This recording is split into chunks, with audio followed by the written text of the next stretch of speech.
l'avez vu dans le titre et je pense que c'est comme la plupart des gens, il est temps de faire mon petit bilan de 2021 sur mes favoris. Je vous souhaite une bonne année, parce que je sais que la semaine dernière je vous l'ai souhaité en cours de route. Bref, je vous souhaite une belle année 2022, qu'elle soit bien, que vous ayez tout plein de bonnes lectures.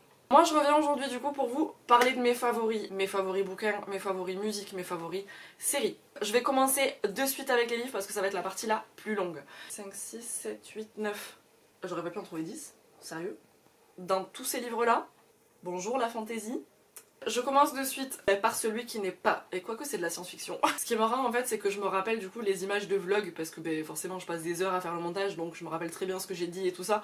Et celui-là, je sais que j'avais été tellement surprise et tellement happée. Le premier dont je voulais vous parler, c'est Celle qui a tous les dents de M.R. Carré aux éditions Le Livre de Poche. C'est un bouquin de science-fiction. Il y a un film qui est sorti qui s'appelle The Last Girl. Mélanie, qui est une petite fille d'une dizaine d'années, je crois, je sais plus, qui est une enfant très très particulière, puisque elle est sanglée à un fauteuil roulant. Pourquoi? Je vais pas du tout dire pourquoi, parce que c'est spoiler toute l'histoire. La plupart du temps, je me lance à l'aveugle dans mes lectures. C'est ce qui s'est passé avec celui-là. Si vous avez vu le vlog, vous vous rappelez à quel point j'étais en mode « Hein? Mais c'est trop bien !» J'ai autant aimé l'histoire que la surprise que j'ai eue en fait en lisant l'histoire. Vous voyez? C'est un monde post-apo, c'est science-fiction, c'est... Il y a du zombie, il y a tout ça, c'est vraiment... il est cool. Le deuxième dont je voulais vous parler, je sais que j'étais obligée d'en reparler parce que je vous ai fait en milieu d'année, au mois de juin, ma vidéo avec le tag spécial moitié d'année quoi. Je crois que c'était ma première lecture de 2021. Six of Crows, le tome 2. Donc bien évidemment j'ai envie de parler de la duologie puisque c'est... Voilà, j'ai autant aimé le premier que le deuxième. J'ai peut-être plus apprécié le deuxième. Je crois que le deuxième j'ai encore plus apprécié parce que les chapitres ils étaient un peu plus courts. Je crois que du coup ça avait vachement donné de rythme par rapport au tome 1.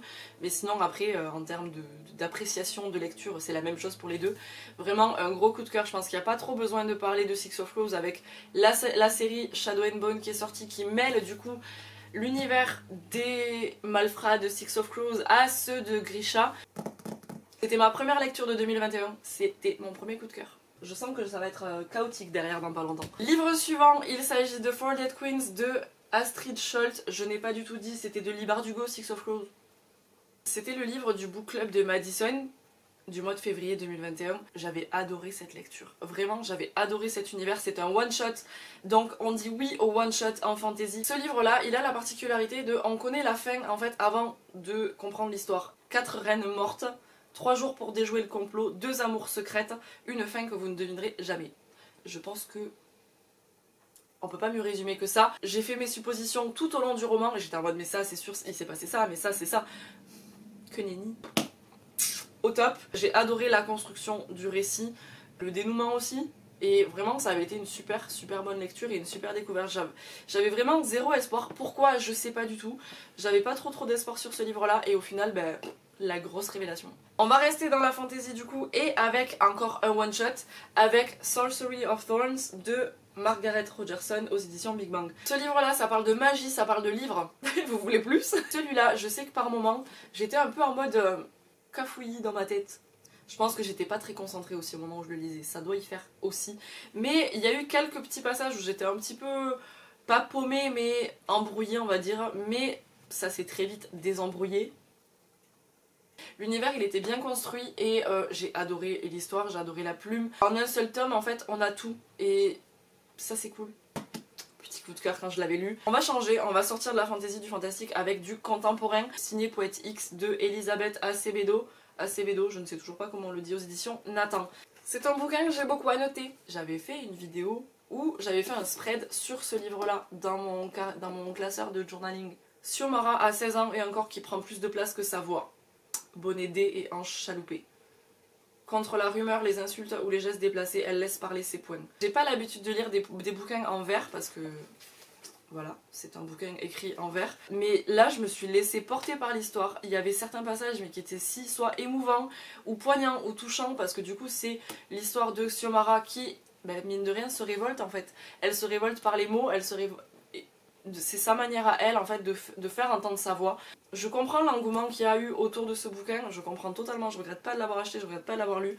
C'était un petit coup de cœur quand je l'ai lu, c'était vraiment poignant, c'était touchant. J'avais envie en fait au fur et à mesure de ma lecture que justement elle laisse éclater sa voix et que ça serve. On repart dans la fantasy avec une suite. D'ailleurs là, on est que sur de la saga. Je n'ai aucune idée d'une potentielle sortie d'un tome 3. Vous avez suivi en 2020 du coup ma découverte d'une lecture qui s'appelait De sang et d'orage de Tomi Adeyemi. Et bien en 2021 j'ai lu la suite qui s'appelle D'ombre et de vengeance, donc c'est aux éditions Nathan. De sang et de rage, c'est un bouquin qui va parler de discrimination. Ah, les clans magie. Les magies en fait ce sont les personnes du coup qui sont dotées de pouvoirs magiques. Tous ces magies sont divisées en différents clans avec une divinité pour chaque magie. Magie de l'eau, magie du feu, magie de l'air, magie de la vie et de la mort, magie du fer et de la terre, enfin bref, etc. etc. On va suivre Zélie en fait qui va essayer de faire en sorte de faire éclater cette oppression en fait envers les magies entre le peuple, le roi, je me rappelle pas du tout comment il s'appelle par contre dans le premier tome, qui va essayer un petit peu de renverser les choses. Et on va suivre les aventures de nos personnages dans ce tome 2 et vraiment, en plus d'adorer la plume de Tomi Adeyemi, son univers, mais je suis rentrée dedans mais sans aucun problème. Étant donné que le tome 1 c'était un coup de cœur, celui-là j'avais vraiment de gros espoirs dessus. Je dirais que c'est un petit peu en dessous du premier tome parce que c'est en dessous de la découverte forcément, mais je veux la suite, je veux la suite, je veux la suite. En parlant d'un livre dont je veux la suite aussi, The Bone Season de Samantha Shannon aux éditions de Saxus, donc c'est le premier tome. J'ai toujours pas acheté la suite alors qu'il y a le tome 3 qui est sorti en plus. J'avais pas trop galéré à rentrer dans l'univers parce que c'est quand même un univers qui est quand même assez riche. J'avais vraiment bien lu le résumé, donc c'est de la science-fiction. C'est comme la fois où j'avais lu La 9e maison de Lee Bardugo. C'est quand même assez riche, c'est un univers qui est très complexe, qui est très riche. Paige est une marche-rêve, une clairvoyante, et selon les règles de Sion, son existence même est déjà une trahison. Vous me mettez un bouquin de SFFF, on va dire, pour faire général. Si j'arrive à me plonger dans l'univers, on va dire dans les 100 premières pages, et si vraiment dans les 100 premières pages je suis à fond dedans, vous pouvez être sûr que ce bouquin je vais le classer comme étant un coup de cœur. Sauf si vraiment il y a un endroit où ça couaque à mort au niveau du plot, vous pouvez être sûr que normalement il fera partie de ma liste des coups de cœur. Avant de passer à un de mes derniers coups de cœur de l'année, je voulais vous parler d'une série que j'ai pas encore terminée. Vous m'avez vu découvrir un truc que tout le monde connaît depuis des années, Death Note. Un manga du coup de Tsugumi Oba et Takeshi Obata. Moi je me suis acheté la Black Edition parce qu'il est trop beau. Une intégrale correspond à 2 tomes. J'ai lu les 3 premiers tomes, enfin les 3 premières intégrales, donc ça correspond aux 6 premiers tomes. J'ai les 3 autres dans ma palle. Mais je voulais absolument en parler parce que du coup, Death Note c'est un manga qui a quand même quelques années déjà, qui est sorti il y a un petit moment quand même. Moi je le découvre maintenant, je regrette absolument pas de le découvrir que maintenant parce qu'il est jamais trop tard. Dans ma tête j'ai tout plein de questions, tout plein de questionnements de comment est-ce que ça peut se dérouler, de qu'est-ce qui va se passer, de tel personnage machin, tous ces trucs là. Je suis vraiment dans le doute parce que j'ai lu la moitié en fait, j'ai toujours pas terminé, mais je suis obligée d'en parler parce que vraiment Death Note, grosse découverte et gros coup de cœur. Et en plus, cette édition elle est trop belle quoi. Et je vais terminer avec le dernier livre, donc avec le 9e livre. C'est une fin de trilogie, mais j'ai envie de parler de toute la trilogie dans son ensemble. Il s'agit de Shades of Light de V.E. Schwab, aux éditions Lumen. Je vous montre celui-là parce que je l'ai lu au mois de décembre. Je vais pas vous raconter ce 3e tome, puisque c'est un 3e tome. C'était parfait, c'était parfait. Cette saga, cette trilogie, donc Shades of Magic, Shades of Shadow, et Shades of Light,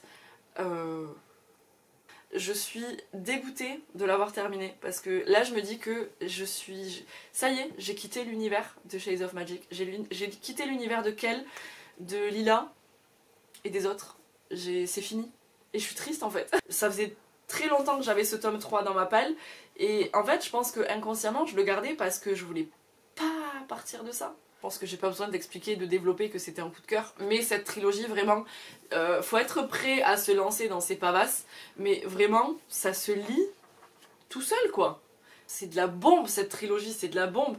Et je confirme encore et toujours que du coup, bah, c'est bon, ça y est, V.E. Schwab... J'en ai terminé du coup avec les livres. Là, je vais passer à la partie drama. J'ai regardé beaucoup de dramas en début d'année, j'en ai très peu regardé sur cette fin d'année. À la base, je voulais vous parler que de 3-4 dramas, sauf qu'en fait, je me suis rendu compte que sur tous les dramas que j'avais marqués, il y en avait 3 qui n'étaient pas sur Netflix, donc j'en ai rajouté histoire de pouvoir vous en donner qui sont sur Netflix. Après, comme d'habitude, dans la barre d'infos, je vous marque toujours que les dramas, je les regarde principalement sur Netflix et sur Viki. Viki qui est une plateforme de streaming payante comme Netflix, mais que on peut toujours trouver les dramas en streaming gratuitement comme n'importe quelle série, n'importe quel film et n'importe quel truc qu'on veut regarder sur internet. Si on cherche, on trouve. Il y a pas mal de sites voilà, qui proposent de regarder des dramas si on cherche un petit peu sur internet. Il n'y a pas d'ordre de préférence parce que je les aime tous pour différentes raisons. Mais le premier, c'est Vincenzo. Drama coup de cœur, drama très long, je sais qu'il y a pas mal de personnes qui ont décroché, il y a pas mal de personnes qui ont adoré, je le sais. Les 10 premiers épisodes préparent les 10 épisodes suivants. Ce drama il m'a fait passer par toutes les émotions, il m'a fait pleurer, il m'a fait rire, il m'a refait pleurer, il m'a refait rire, j'étais en colère. Le rôle du méchant, le rôle du gentil, c'est un petit peu mélanger tout ce qu'on veut. Je crois que sur les derniers épisodes, sur la deuxième partie du drama on va dire, je crois que j'ai chialé à tous les épisodes. C'est une histoire de mafia italienne coréenne quand ils parlent en italien. Oh mes pépites c'est trop chou. J'ai adoré le côté manipulation, le côté manigance, le côté tout est planifié, tout est fait, tout est... Oh c'était parfait et les images, enfin voilà, visuellement c'est un drama qui est beau en plus. Voilà. Deuxième drama qui n'est pas sur Netflix mais dont j'ai beaucoup parlé aussi cette année, il s'agit de Goblin. C'est un drama qui est très lent. J'avais regardé genre peut-être les 5 derniers épisodes. J'avais regardé ça sur une après-midi, c'était un dimanche, je me rappelle très bien. J'étais si triste quand ça s'est fini. J'étais si triste de quitter l'univers. C'est une histoire qui est extrêmement lente mais c'est une histoire d'amour qui est juste magnifique. L'humour qu'il y a dedans, le duo de personnages du gobelin et du faucheur. J'ai adoré, j'ai adoré. Mais vraiment, le cast des 3 personnages principaux, mes cœurs sur eux. Troisième drama, il est toujours pas sur Netflix, il s'agit de Doom at Your Service. Il est sur Viki. C'est avec l'actrice qui joue dans Strong Woman. J'avais trop aimé dans ce drama-là et je l'ai trop aimé, je l'ai encore plus aimé dans ce drama-là. Mjolnir. Mjolnir qui veut dire destin du coup, Doom at Your Service, le destin à ton service. J'ai pas du tout raconté pour Goblin. Goblin, c'est l'histoire en fait de Goblin, d'un gobelin. C'est une histoire ancestrale, c'est une histoire légendaire d'un homme en fait qui a fait des massacres dans sa vie. Je crois qu'il a 900 ans dans le drama. Sa punition, c'est d'avoir une épée plantée dans le cœur et d'être immortel. Et la seule, il pourra mourir, on va dire, il pourra finir cette vie une fois qu'il aura rencontré du coup la fiancée du gobelin. Et cette personne-là sera capable, ce sera la seule personne qui sera capable en fait de voir cette épée et de la retirer. Goblin, c'est pas juste une histoire d'amour, c'est du fantastique. On reste dans le fantastique du coup avec Doom at Your Service. C'est le genre de drama où tous les épisodes je mettais pause, retour, repeat. C'est l'histoire du coup de Mjolnir, Mjolnir qui veut dire destin en coréen, lui. Petit coup de cœur d'ailleurs pour ce personnage, pour l'acteur, pour tout. Il va se retrouver appelé en fait par une personne. Dans le premier épisode en fait elle se fait diagnostiquer un glioblastome. Il lui reste que 3 mois à vivre et quand elle apprend ça en fait le soir elle pète un câble et sous une pluie d'étoiles filantes elle souhaite la destruction du monde. Mjolnir l'entend, j'ai pas envie d'en dire plus en fait parce que leur histoire et leur évolution, leur relation elle évolue au fur et à mesure des épisodes. Et j'ai trouvé ça trop beau en fait, j'ai trouvé ça beaucoup trop beau. Et le dernier, avant de passer à ceux qui sont sur Netflix, le dernier dont je voulais parler, c'est un drama qui a fait beaucoup parler de lui. Et d'ailleurs, il y a le webtoon qui est sorti en version papier. Je me suis rendu compte que je l'avais regardé en janvier-février 2021, donc il fait partie, je peux très bien en parler dans cette vidéo. Il s'agit de True Beauty, qui est un drama du coup basé sur un webtoon qui est dispo sur l'application Webtoon. C'est un drama scolaire. Moi j'étais team Suho jusqu'à la fin et après j'ai un petit peu bifurqué pour être team Sojun. Notre personnage principal de Im Joo-kyung du coup est une lycéenne qui se considère comme une atrocité. Voilà, qui a de l'acné, qui est pas jolie, qui est pas belle, voilà, bref, tout ça. Tous les diktats de la beauté, voilà, ça dénonce pas mal de choses aussi ce drama. Qui change d'établissement, qui débarque dans un nouveau lycée, qui découvre le maquillage et qui du coup est une nouvelle personne. J'ai adoré ce drama, j'ai adoré, vraiment, j'ai rigolé, j'ai été émue. Il y a un fond, mine de rien, assez important dans ce drama. Un de mes premiers coups de cœur de l'année, parce que je crois que c'est un des premiers que j'ai regardé et c'est celui qui m'a fait m'abonner à Viki. Et on passe du coup aux dramas qui sont dispo sur Netflix. J'ai regardé pendant mes vacances et je l'ai bouffé. Il y a 2 saisons de dispo plus un spin-off. Il s'agit de Kingdom. En 3 jours c'était fini je crois. Et j'ai enchaîné par le spin-off. C'est un drama historique. Mais pas que. C'est un drama historique fantastique. Il y a des créatures pas très naturelles dedans. Et Ça je me rappelais plus du tout quand je l'avais commencé et j'ai été tellement surprise quand j'ai compris ça. J'étais là, oh, mais c'est beaucoup trop bien. C'était vraiment un drama que j'ai trouvé hyper bien fait, hyper beau. L'histoire j'ai beaucoup aimé, le cast je connaissais aucun des acteurs. J'ai beaucoup aimé aussi. Vraiment le cast j'ai trouvé ça hyper cool, vraiment tous les personnages. J'ai beaucoup aimé l'évolution de tous les personnages et j'ai hâte de voir la suite. Je veux une suite à ce drama. Et le dernier dont je voulais parler, je crois que c'est le drama que les gens recommandent le plus pour ceux qui n'ont jamais regardé de drama. Parce qu'il englobe vraiment beaucoup de choses et je suis d'accord avec eux en fait. Il s'agit de Crash Landing on You qui est dispo sur Netflix. Je sais que les deux acteurs principaux ils vont se marier là dans pas longtemps. Trop chou. Nous avons notre personnage féminin principal qui est une riche héritière qui se retrouve du coup en fait à tester un parapente embarqué dans une espèce de tornade et qui atterrit dans la DMZ. La zone, la frontière entre la Corée du Sud et la Corée du Nord. Elle se retrouve là-dedans, elle est retrouvée par un soldat nord-coréen. Si vous connaissez un petit peu la situation de la Corée du Nord, elle peut pas repartir en Corée du Sud comme ça. Même si c'est un drama qui met vachement en avant la Corée du Sud, c'est normal, c'est un drama sud-coréen. J'ai trouvé ça hyper intéressant et hyper cool de voir un petit peu cet aspect Corée du Nord, cet aspect différence entre les deux. J'ai adoré tous les personnages, j'ai adoré tous les personnages. D'ailleurs dans Vincenzo il y a des petites refs à Crash Landing on You. Il y a d'autres refs d'ailleurs dans Vincenzo, il y a pas mal de refs à d'autres dramas et ça j'étais trop fan de les avoir. Je sais pas si j'ai autant aimé les personnages principaux que tous les personnages secondaires et je pense d'ailleurs que j'ai préféré tous les personnages secondaires à notre couple principal. Même si j'ai adoré l'ensemble, tous ces gens en fait, tout ce cast qui font que l'histoire elle est juste trop bien. Je vais terminer du coup cette vidéo parce que ça fait beaucoup trop longtemps que je parle. Les petites découvertes musicales que j'ai fait cette année, ça va rester K-pop. Voilà, c'est le petit moment K-pop, le petit moment groupie. L'année dernière, vous saviez que je vous avais parlé des BTS. Il reste number one pour moi. Voilà. J'ai trop hâte de voir ce qui va sortir en 2022. Je pense que là, aujourd'hui, en 2022, je peux dire qu'il y a d'autres groupes à part les BTS que je stan de fou. Je pense que financièrement j'achète beaucoup moins de livres, par contre je suis en train de claquer ma thune en K-pop. D'ailleurs là juste après avoir fait cette vidéo je vais aller faire un petit tour à la Fnac. Je me suis mise cette année à vraiment découvrir parce que je connaissais déjà avant mais là je me suis vraiment intéressée à ce que ces groupes là faisaient comme musique, c'est à dire que je mettais sur Spotify, je mettais les playlists vous savez genre This is BTS, This is Stray Kids parce que du coup oui bien évidemment le premier groupe dont j'ai envie de parler il s'agit de Stray Kids. J'ai acheté 2 albums cette année. Je savais très bien que cet été, quand j'ai acheté l'album In Life, je savais très bien que c'était le début de la fin. Et j'ai toujours pas d'album, mais 80s. J'adore ce qu'ils font. J'adore ce qu'ils font. Voilà. Je vais pas développer plus que ça. La minute K-pop, elle était très courte parce que je pense que je vous en parle déjà assez dans mes vlogs. Je vais pas rajouter là. J'espère que ça vous a plu. Dites-moi vous si vous avez des coups de cœur qui sont en commun avec les miens ou les vôtres tout simplement. Chaque année ça me fait extrêmement plaisir quand je vois des retours genre j'ai lu ce livre parce que tu l'avais adoré, j'ai adoré. J'ai regardé ce drama parce que t'arrêtes pas d'en parler, j'ai adoré. À quel point ça me fait plaisir quand je vois un de vos messages qui me dit celui-là j'ai découvert grâce à toi, c'est trop bien, merci. Merci à vous en fait pour vos retours.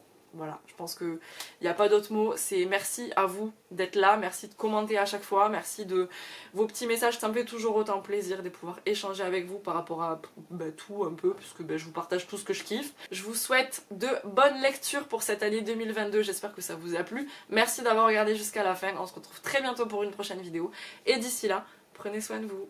Si j'achète des trucs de K-pop avant que je fasse le montage, je vous montre juste là. Bon voilà, je viens de passer à la Fnac, effectivement le rayon K-pop était juste hallucinant, donc j'ai réussi à me trouver Christmas Evil de Stray Kids, et ça y est, j'ai mon premier album de 80s. Il y avait celui-là dans les 3 versions, la verte, la jaune et la blanche, et j'ai pris celle-là vraiment au hasard.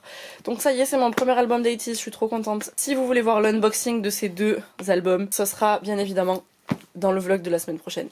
J'arrête là, c'est bon. J'ai bien dépensé des sous aujourd'hui. À bientôt.